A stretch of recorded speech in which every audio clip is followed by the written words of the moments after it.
In this video, I'm going to be explaining to you how we can understand what it is around a magnet that allows it to pull or push on objects that come near it without actually touching it. How is it that these magnets can apply forces at a distance? And one way to understand it is by kind of examining the space around the magnet. If we look at the magnet by itself, can't see anything. However, we can kind of visualize what's going on around it by using this highly sophisticated tool I have here. This is a bottle, a clear plastic bottle, and inside of here I have some oil, and I have this super fine little tiny pieces of iron powder. Now, we learned from one of our investigations that iron is magnetic. So that means that iron can't pull or push on anything by itself. However, if it's near a magnet, then it is able to apply a pull force and be pulled toward a magnet. So we're going to see, what does it look like when these little tiny iron filings are being pulled toward a magnet, and they are pulling on a magnet also. So what I'm going to do is I'm just going to kind of tip this around. Now, if I set this down and I take out my bar magnet, notice what happens. So we see, as we set this down, that those iron filings are moving around the magnet in a specific pattern. What do you notice about the shape of this pattern? Now, what happens if I mix it up? And I'm going to change the direction. So now I've got the north side on the left.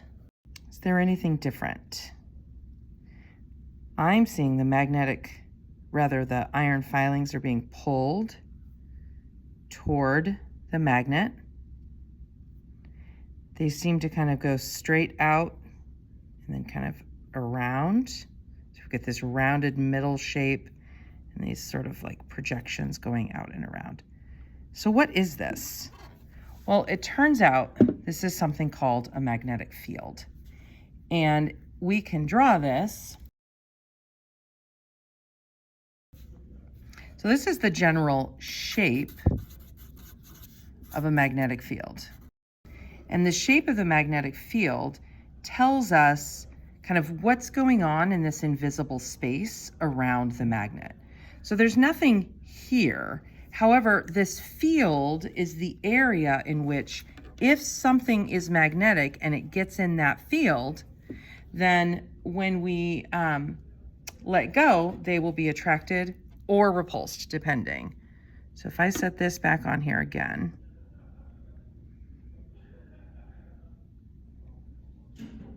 I can see my field is kind of extending, not quite as far as my lines. So if I put my magnet, ooh, look at that, I already did something.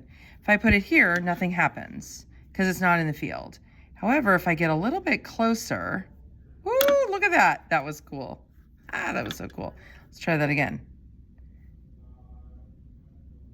Oh, look at that, just jumped right up.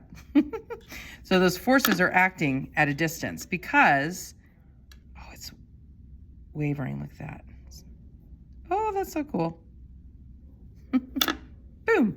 I have this piece of metal. Now, if I get the metal close enough in the field, whoop, there it goes. It will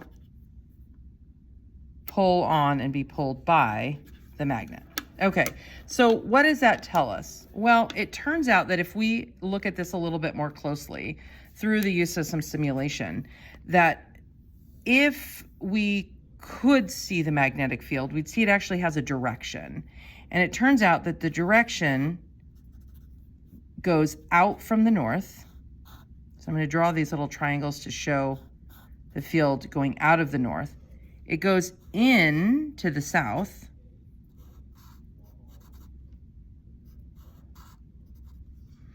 And then it continues to move away from the north and then toward the south.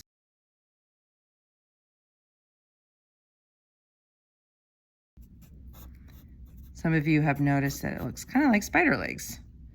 So this is the shape and the direction. So this is the shape and direction. Now, if I simply put a piece of metal that is magnetic, so this right here is magnetic, we can see because it pulls on and is pulled by a magnet. However, it itself is not magnetic. And we can figure that out by putting it near iron, our jug again. And we can see here it does not create its own field. However, if we put these close together, we will see that the magnetic field is still existing around the magnet. There is not a magnetic field around the piece of iron. It's, however, in the magnetic field, and so therefore it's able to experience these forces that can act at a distance. Hope this helps.